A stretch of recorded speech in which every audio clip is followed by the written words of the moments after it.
નમસ્કાર, કોમોડિટી લાઈવમાં આપનું સ્વાગત છે અને કોમોડિટી બજારની ગતિવિધિની ચર્ચા કરવા હાજર છું હું જર્નાલ કંટી। તો સૌપ્રથમ નજર કરી લઈએ કોમોડિટી સે લગતી હેડલાઇન્સ પર।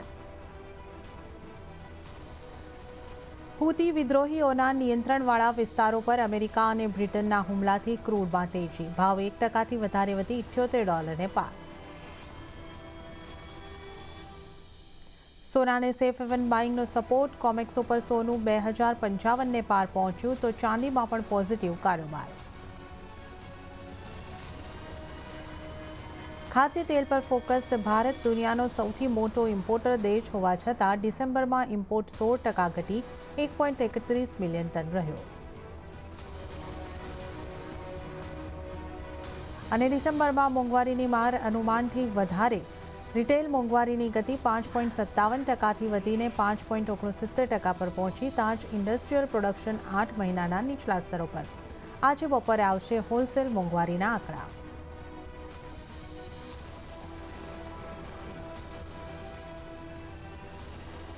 તો આપણે ચર્ચાની શરૂઆત રૂપિયાના કારોબાર સાથે કરીશું। શરૂઆતી કારોબારમાં ડોલર સામે રૂપિયો 11 પૈસા જેટલો મજબૂત થઈને 82.92 પ્રતિ ડોલરની સામે 82.81 પ્રતિ ડોલર ઉપર ખુલ્યો છે। જો કે આપણે ત્યારબાદ જોઈએ તો 82.83ના સ્તરની આસપાસ રૂપિયાની અંદર કારોબાર જોઈ રહ્યા છે।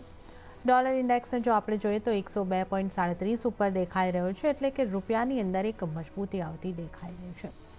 તો યુએસના જે પીએમઆઈના આંકડા આવ્યા ત્યારબાદ ડોલર ઇન્ડેક્સની અંદર ફરી એક વખત નરમાશ આવી છે અને સપોર્ટ જે છે એ રૂપિયાને મળતો દેખાઈ રહ્યો છે।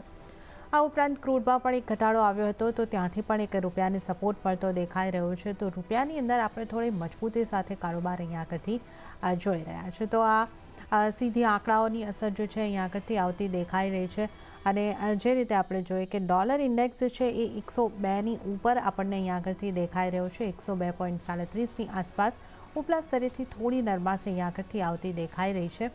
અને રૂપિયાની અંદર મજબૂતી જે છે એ શુક્રવારના દિવસે પણ આપણને આવતી જોવા મળી હતી અને આજે આ મજબૂતી આપણને વધુ આગળ વધતી દેખાઈ રહી છે। તો 82.83ની આસપાસ આપણે અહીંયા આગળથી રૂપિયાને કારોબાર થતા જોઈ રહ્યા છે। હવે આ ડોલર ઇન્ડેક્સની અંદર જે અસર આવી છે એને કારણે આપણને સોનાની અંદર પણ એક ખાસ અસર આવતી દેખાઈ રહી છે। અને સોનામાં કઈ રીતનો કારોબાર થઈ રહ્યો છે એના ઉપર પણ જો આપણે અહીં આગળથી નજર કરી લઈએ, સોનું પણ થોડી પોઝિટિવિટી બતાવતું આપણને દેખાઈ રહ્યું છે। કઈ રીતના લેવલ્સ આપણને અહીં આગળથી દેખાઈ રહ્યા છે એના ઉપર જો આપણે નજર કરી લઈએ તો 2054 સુધી આપણને સોનામાં કોમેક્સ ઉપર કિંમતો પહોંચી દેખાઈ રહી છે, એટલે કે 5% જેટલી મજબૂતી સોનાની અંદર પણ આવતી દેખાઈ રહી છે। તો પાછલા સપ્તાહમાં સોનામાં થોડું આપણે કહીએ કે એક નાની રેન્જમાં અથવા થોડો દબાણ તરફી કારોબાર હતો, પરંતુ અત્યારે આપણે જોઈએ તો આ વીકની શરૂઆત એક પોઝિટિવ રીતે થતી દેખાઈ રહી છે। મુખ્ય કારણો જે છે એ ડોલર ઇન્ડેક્સની અંદર પણ નરમાશ આવી છે। બોન્ડ યીલ્ડ છે ત્યાં પણ જે 10 વર્ષની યુએસની બોન્ડ યીલ્ડ છે એની અંદર પણ નરમાશ આવી છે। તો સેફ હેવન બાઇંગનો સપોર્ટ જે છે એ સોનાને મળતો દેખાઈ રહ્યો છે। તો 2054 સુધી આપણે કોમેક્સ ઉપર સોનું જોઈ રહ્યા છે। 62,555ની આસપાસ આપણે એમસીએક્સની ઉપર સોનાનો કારોબાર અહીંયા આગળથી જોઈ રહ્યા છે। એટલે સોનામાં 5% કરતાં વધારેની મજબૂતી આપણને સ્થાનિક બજારની અંદર પણ મળતી દેખાઈ રહી છે। સોનાએ ગયા વર્ષની અંદર એક સારા રિટર્ન આપ્યા, 13% સુધીના 2023ની અંદર આપણને રિટર્ન આપ્યા, પરંતુ 2024ની જે શરૂઆત છે એ આપણને થોડીક મધ્યમ રીતે થતી દેખાય। આજે આપણે ફરી પાછી એક મજબૂતી તરફનો કારોબાર જોઈ રહ્યા છે। હવે આપણી સાથે ચર્ચાની અંદર જોડાઈ ગયા છે કુંવરજી ગ્રુપના રવિ દિયોરા। રવિજી, ગુડ મોર્નિંગ અને સ્વાગત છે આપનું। અને સૌપ્રથમ તો ઉત્તરાયણ પર્વની આપને ઘણી બધી શુભકામનાઓ અને સાથે જ આપનો ખૂબ આભાર કે આજના દિવસે પણ આપ અમારી સાથે અહીં આગળથી જોડાઈ રહ્યા છો। કેવી રીતનો માહોલ છે અમદાવાદની અંદર ઉત્તરાયણનો? આપને દર્શકોને અને સાથે પૂરી સીએનબીસી ટીમને મકર સંક્રાંતિની શુભકામનાઓ।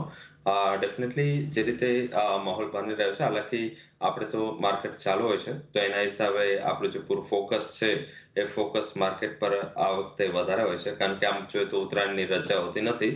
આ વખતે એટલીસ્ટ ઉત્તરાયણની તમને લીવ મળી 14 તારીખે કાલે ઉત્તરાયણ હતી, તો એ પર્વ નિમિત્તે મીન્સ કે ઘણા માર્કેટ પાર્ટિસિપન્ટ્સને વર્ષો પછી પહેલી વાર ઉત્તરાયણનો લાભ મળ્યો। તમારા હિસાબે એક પોઝિટિવ વસ્તુ છે। આજે ડેફિનેટલી ઉત્તરાયણના દિવસના હિસાબે માર્કેટમાં પણ એ જ રીતેની તમે જો એગ્રી નોન એગ્રી બોથ જોશો તો એમાં પણ એક સાયલેન્ટ મોમેન્ટમ ચાલી રહ્યું છે। એવી જ રીતે આપણે પણ ફેસ્ટિવિટી હવે સાયલેન્ટ થઈ ચૂકી છે, જે ગઈકાલે આપણે ઓલરેડી આ બધાએ સેલિબ્રેટ કરી લીધી. જી, તો હવે આપણે આપણા રૂપિયાના કારોબારની ચર્ચા કરી લઈએ. રૂપિયામાં 11 પૈસાની મજબૂતી સાથે આપણને આજે શરૂઆત થતી લાગી રહી છે અને હવે જે રૂપિયો છે 82.85 સુધી ઇનફેક્ટ આપણને અહીંયા આગળથી પહોંચતો દેખાઈ રહ્યો છે. તો કઈ રીતે આપ જોઈ રહ્યા છો? આપણે જે એક રેન્જની વાત કરી રહ્યા હતા, તો મજબૂતી તરફ આ રેન્જ તૂટી છે એ રીતે સમજી શકાય? કઈ રીતનો આપનો વ્યૂ? ઝડપથી મજબૂતીની સાઈડ આ રેન્જ બ્રેક થાય છે. પર્ટિક્યુલર આનું જે રીઝન એ છે કે ઘણા ટાઈમથી જોઈએ તો રૂપિયાનું જે ફોકસ છે એ ફોકસ થોડું નેગેટિવ સાઈડ હતું. ડોલર ઇન્ડેક્સમાં કોઈ મોટા ચેન્જ નથી થયા, પણ રૂપી પોતાના ફંડામેન્ટલ પર ટ્રેક કરી રહ્યો છે. મીન્સ કે હું 2007 થી રૂપિયાને ટ્રેક કરું છું, પણ જે આ વર્ષે રૂપિયાએ સ્ટેબિલિટી લીધી છે એવી અત્યાર સુધી મીન્સ કે આપણી જે ડોલર ઉપરની ડિપેન્ડન્સી હતી એ ઘણી સ્ટ્રોંગ હતી. જો ડોલર ઇન્ડેક્સમાં થોડું પણ ઉથલ-પાથલ થાય એની સીધી જ અસર અહીંયા દેખાતી હતી. હવે થોડું આપણું જે કરન્સી છે આપણા ફંડામેન્ટલ પર વધારે ફોકસ કરી રહ્યું છે. થોડું માર્કેટને એક અનુમાન હતું, આપણે ઇન્ફ્લેશનને લઈને થોડું કન્સર્ન હતું.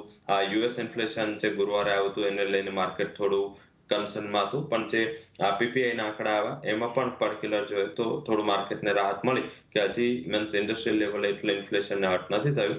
અને યુએસના કોર્પોરેટ અર્નિંગમાં પણ જે અત્યાર સુધીના અર્નિંગ્સ આવે છે, જે શુક્રવારે અને ગુરુવારે મેજર અર્નિંગ્સ હતી એ પણ મહદ અંશે સ્ટેબલ રહી. તો એના હિસાબે અત્યારે જે ડોલર વર્સિસ રૂપીનું જે આઉટલુક છે એમાં પર્ટિક્યુલર રૂપીને જે એડવાન્ટેજ મળી રહ્યો છે એ ઘણા ટાઈમનું એક અંડર પરફોર્મન્સ ઉપરાંત રૂપીમાં પોતાની સ્ટેબિલિટી છે. કરંટ એકાઉન્ટ ડેફિસિટથી લઈ ફિસ્કલ ડેફિસિટના આંકડાઓ સ્ટેબલ રહ્યા. ઇન્ફ્લેશન નીચે થયું, પરંતુ ઇન્ફ્લેશન માર્કેટના અનુમાનથી આસપાસ જ રહ્યું, તો એને માર્કેટ થોડું વધારે રિવોર્ડ કરી રહ્યું છે. પોલિસીનો જે ડિફરન્સ હતો રિઝર્વ બેંક એન્ડ ફેડનો એ પણ થોડો ક્લોઝ થતો દેખાઈ રહ્યો છે. એ આધારિત એવું લાગી રહ્યું છે કે આ સ્ટ્રેન્થ હવે થોડી આગળ વધતી જોવા મળશે. લેવલ સ્પેસિફિક 80 ટુ 95 થી 80 ટુ 98 આસપાસ ફ્યુચર મળે છે, તો એકવાર વેચીને વેપાર કરવો જોઈએ. સ્ટોપ લોસ 83.10 નો રાખીને, અને જ્યાં સુધી 83.10 પર ક્લોઝ ના થાય ત્યાં સુધી આ સ્ટ્રેન્થ આગળ વધશે. નીચે 80 ટુ 70 સુધીના ટાર્ગેટ એક્સપેક્ટ કરવા જોઈએ. ઓકે, તો અહીંયા આગળથી યુએસડી આઈએનઆરમાં સેલ કરીને ચાલવાની સલાહ. 83.10નો સ્ટોપ લોસ રાખો અને 82.70ના ટાર્ગેટ અહીંયા આગળથી રાખીને ચાલી શકો છો. તો આ વ્યૂ તમારી માટે ખાસ કરીને બની રહ્યો છે યુએસડી આઈએનઆર પર. હવે આપણે સોનાની વાત કરી લઈએ તો વેસ્ટ એશિયામાં તણાવ વધતા સોનાને સેફ હેવન બાઇંગનો સપોર્ટ મળતા કોમેક્સ ઉપર $2055 સ્તરની ઉપર કિંમતો પહોંચી, તો સ્થાનિક બજારમાં પણ 5% કરતાં વધારેની મજબૂતી 62,569ની આસપાસ સોનાની અંદર કારોબાર દેખાઈ રહ્યો છે. રવિજી, સોનાને કઈ રીતે તમે જોઈ રહ્યા છો? લગભગ એકાદ સપ્તાહના ઉપલા સ્તરોની આસપાસ આપણને કારોબાર થતો સોનાની અંદર દેખાઈ રહ્યો છે. કઈ રીતનો આપનો આગળ વ્યૂ? સોનામાં કઈ રીતની સ્ટ્રેટેજી રાખવી જોઈએ છે? સોનામાં આમ જોઈએ તો એક રેન્જ બાઉન્ડ અને મિક્સ કારોબાર છે. કારણ કે બેઝિક જે ફેક્ટર ત્યાં નડી રહ્યા છે એ ફેક્ટર એ છે કે સોનામાં જ્યાં સુધી હવે મેજર કોઈ બ્રેકઆઉટના ચાન્સીસ નથી. થોડી ફેસ્ટિવિટીનો લુનારનો સપોર્ટ મંથ એન્ડમાં મળશે, કારણ કે પહેલા વીકમાં જે ચાઇના પોતે એક ફેસ્ટિવિટી સેલિબ્રેટ કરવાનું છે, પોતાના ન્યૂ યર સેલિબ્રેટ કરવાનું છે, ત્યાંથી ફિઝિકલ ડિમાન્ડનો સપોર્ટ છે. સેકન્ડ છે ડોમેસ્ટિક લેવલે પણ જોઈએ તો કંઈ ખાસ મેજર રૂપિયાના એપ્રિસિએશન સિવાય કોઈ મેજર ફંડામેન્ટલમાં પરિવર્તન નથી. ડોલર ઇન્ડેક્સ થોડો વોલ્ટાઇલ છે, કોઈ વાર સ્ટ્રોંગ થયેલો છે, હાલાકી બોન્ડ યીલ્ડ નીચે છે. એનું ઇન્ડિકેશન એ છે કે એ પણ થોડું સપોર્ટમાં આવી જશે. તો ઓવરઓલ એવું લાગે છે કે સોનામાં ખરીદીનો ટ્રેડ લેવો જોઈએ. હાલાકી બહુ સીમિત રેન્જ સોનામાં 62,300 થી લઈ 62,700 સુધીની રહેશે. પર્ટિક્યુલર રીઝન એ છે કે બુધવારે આવવાના જે મેજર આંકડાઓ છે એ અક્રોસ ધ ગ્લોબ ચાઇનાના આંકડાઓ મેક્રો જો કે યુએસના ડેટા જો તો એ બુધવારથી સ્ટાર્ટ થશે. તો ત્યાં સુધી 2-3 ટ્રેડિંગ સેશન એક રેન્જ બાઉન્ડ કારોબાર રહેશે. સોનામાં નવી ખરીદી કરવી જોઈએ. 62,400 6200 નો સ્ટોપ લોસ અને 62,880 સુધીના ટાર્ગેટ તમને ત્યાં જોવા મળી શકે છે. I think near about to 60,900 એક મોટું રેઝિસ્ટન્સ છે, તો એ આસપાસ નફો બાંધી લેવો જોઈએ. ઓકે, તો સોનાની સ્ટ્રેટેજી અહીંયા આગળથી આપને જણાવવામાં આવી છે. તો એક રેન્જની જો વાત કરીએ તો 62,300થી લઈને 62,700 સુધી ની એક રેન્જની અંદર આપણને અહીંયા આગળથી સોનું કારોબાર કરતું દેખાઈ શકે છે. તો સોનાની અંદર અહીંયા આગળથી જે 62,000નો સ્ટોપ લોસ રાખવાનો રહેશે અને 62,800ના ટાર્ગેટ અહીંયા આગળથી રાખીને ચાલો, તો આ સલાહ અહીંયા આગળથી બનતી દેખાઈ રહી છે. તો હવે આપણે વાત કરી લઈએ ચાંદીના કારોબારની. તો ચાંદીમાં પણ પોઝિટિવિટી સાથેનો કારોબાર થઈ રહ્યો છે. અહીં વૈશ્વિક બજારમાં ભાવ $23 ઉપર આવ્યા છે, તો સ્થાનિક બજારમાં 72,702ના સ્તરની આસપાસ કિંમતો પહોંચતી દેખાઈ રહી છે. એટલે ચાંદીમાં પણ આપણે જે રીતે જોઈ શકીએ છીએ 5% આસપાસની મજબૂતી દેખાઈ રહી છે. રવિજી, ચાંદી ઉપર હવે આપની કઈ રીતની સલાહ રહેશે? ચાંદીમાં થોડું શોર્ટ કવરિંગ વધુ આવે જો ચાઇનાએ કંઈક રિલીફ મેઝર્સ આપ્યા. ચાઇના સતત હવે ઇન્ટરેસ્ટ રેટને લઈને થોડું સતર્ક છે અને એમાં કોઈ પરિવર્તન નથી કરી રહ્યું.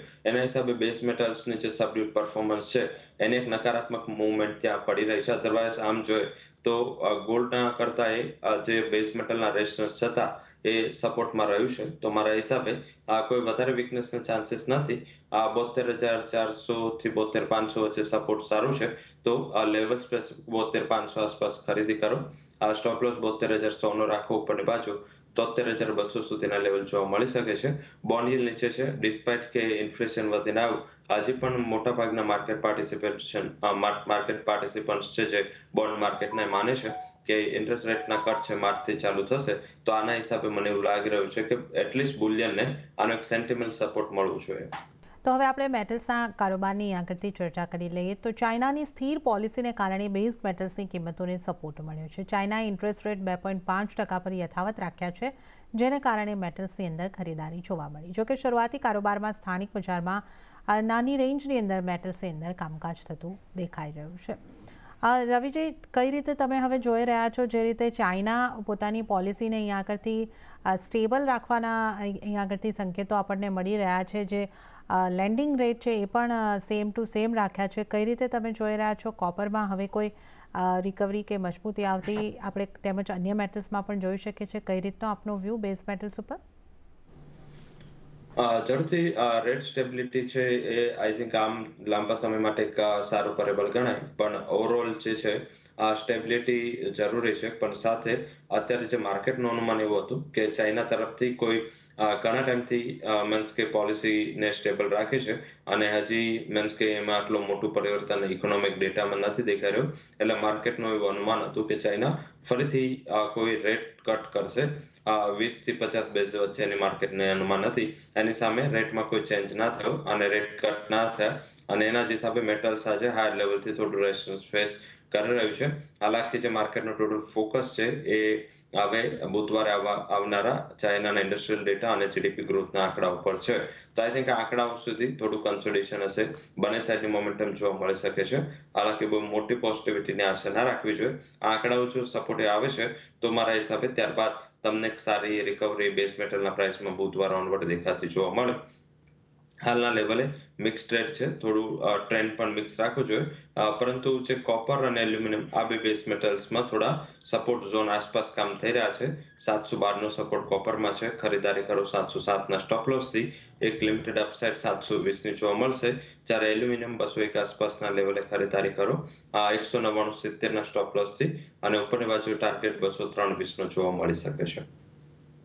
ઓકે, તો બે મેટલની અંદર ખરીદારી કરવાની સલાહ. કોપરની અંદર ખરીદારી કરો 707નો સ્ટોપ લોસ અને 720ના ટાર્ગેટ તમને કોપરને માટે બનતા દેખાઈ શકે છે. અને અહીંયા આગળથી જે ખાસ કરીને એલ્યુમિનિયમની અંદર પણ ખરીદારી કરવાની સલાહ જે છે એ બનતી દેખાઈ રહી છે. 199.70ના સ્ટોપ લોસ અને 203.20ના ટાર્ગેટ તમને અહીંયા આગળથી બનતા દેખાઈ શકે છે. તો આ સલાહ અહીંયા આગળથી ખાસ કોપર અને એલ્યુમિનિયમ માટે બનતી દેખાઈ રહી છે. હવે આપણે વાત કરી લઈએ ક્રૂડના કારોબારની. તો ગત સપ્તાહના ઉપલા સ્તરેથી ક્રૂડની કિંમતો ઘટી પણ નીચલા સ્તરેથી ફરી રિકવરી આવતા બ્રેન્ટના ભાવ $78 ઉપર પહોંચ્યા. તો નાઇમેક્સ ક્રૂડની વાત કરીએ તો $72.82 સુધી અહીં આગળ કિંમતો પહોંચતી દેખાઈ રહી છે. અહીં હુતી વિદ્રોહીઓના નિયંત્રણવાળા વિસ્તારો પર અમેરિકા અને બ્રિટનના હુમલાથી કિંમતોની અંદર તેજી આવતી દેખાય છે. સ્થાનિક બજારમાં આપણે જોઈએ એમસીએક્સ ક્રૂડ ફ્લેટિશ મોમેન્ટમ દેખાઈ રહ્યું છે. ફ્લેટ ટુ નેગેટિવ કારોબાર અત્યારે આપણે જોઈ શકીએ છીએ 6030ના સ્તર અહીં આગળથી જોઈ રહ્યા છે. રવિજી, જે રીતે આપણે ક્રૂડની સ્થિતિ બનતી જોઈ રહ્યા છે, સતત વોલેટિલિટી અહીં આગળથી રહેતી દેખાઈ રહી છે.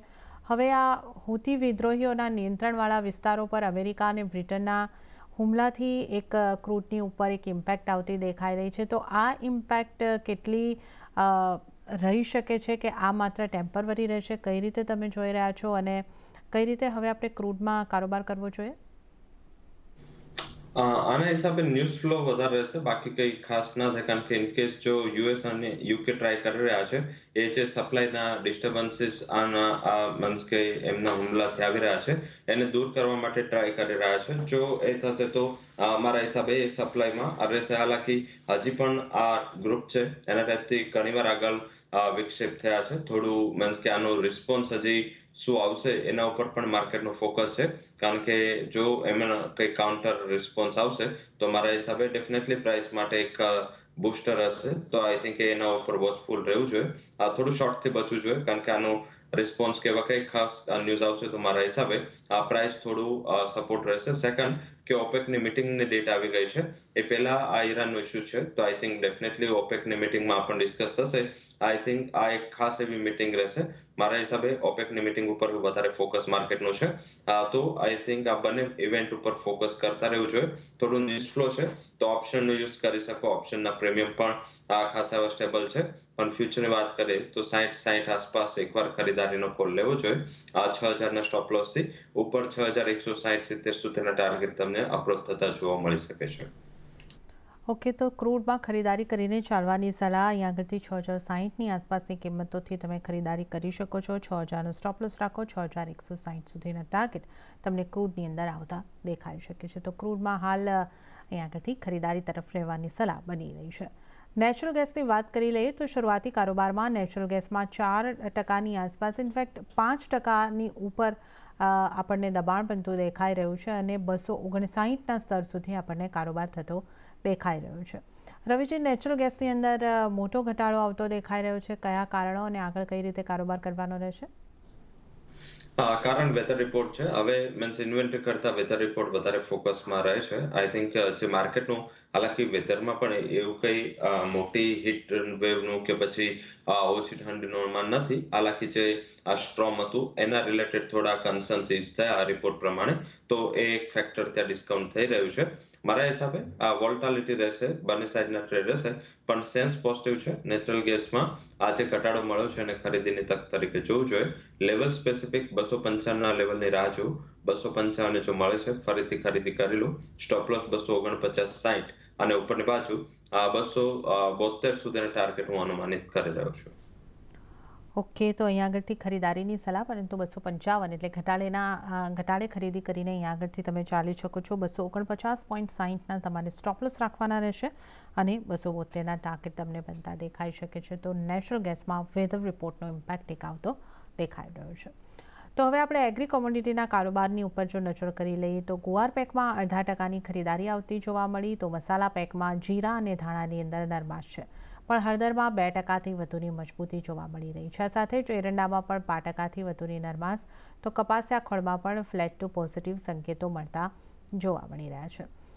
રવિજી, મસાલા પેકની સાથે જો આપણે શરૂઆત કરીએ તો જીરાની અંદર ખાસી નરમાશ આપણને વધતી દેખાઈ રહી છે.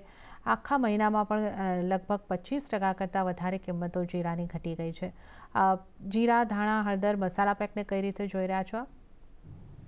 મસાલા પેકમાં જે મેજર ફેક્ટર છે એક્સપાયરીનું છે. એક્સપાયરી અત્યારે આવી ગઈ છે અને એના હિસાબે મીન્સ કે જે એટલીસ્ટ 15થી 20 સુધીની જે ડિમાર્કેશન હોય છે ડિલિવરીના, એ વધારે હોય છે. તો આઈ થિંક એ બેઝથી થોડી ઇનિશિયલ કોન્ટ્રાક્ટમાં મોમેન્ટમ થોડી વધારે સ્પીડથી જોવા મળતી હોય છે. ટર્મરિકમાં મારા હિસાબે ત્યાં એક કન્વિક્શન આવી રહ્યું છે. નવો જે કોન્ટ્રાક્ટ છે 13,000 આસપાસ ચાલી રહ્યો છે. ખરીદી કરો. સ્ટોપ લોસ 12,920 એક નાના સ્ટોપ લોસથી ખરીદીની સલાહ રહેશે. ઉપરની બાજુ 13,240 સુધીનો ટાર્ગેટ તમને ટર્મરિકમાં આવતું જોવા મળી શકે છે. ઓકે, તો હળદરમાં ખરીદારી કરવાની સલાહ નવા કોન્ટ્રાક્ટની અંદર બની રહી છે 13,240ના ટાર્ગેટ માટે. તો આ એક મસાલા પેકમાંથી આપને માટે પસંદગી બનતી દેખાઈ રહી છે. અને ત્યારે જ રવિજી, આપનો ખૂબ ખૂબ આભાર. આપ અમારી સાથે જોડાયા અને તમામ કોમોડિટીઝ અંગે અમારી સાથે ચર્ચા કરી. આપનો ખૂબ ખૂબ આભાર.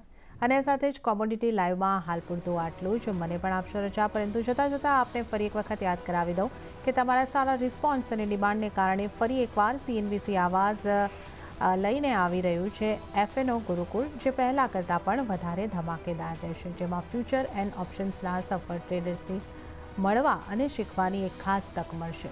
તો માર્કેટના દિગ્ગજ ટ્રેડર્સ તમને ખૂબ જ સરળ ભાષામાં શીખવાડશે FNO ટ્રેડિંગ અને ઇન્વેસ્ટમેન્ટ સ્ટ્રેટેજી. આ સાથે અમારા આ 2 દિવસના એક્સક્લુઝિવ વેબિનારમાં જાણો એફએનઓથી જોડાયેલી બધી જ જરૂરી વાતો. તો ફટાફટ રજીસ્ટર કરો, QR કોડને સ્કેન કરો અથવા વેબસાઇટ થકી.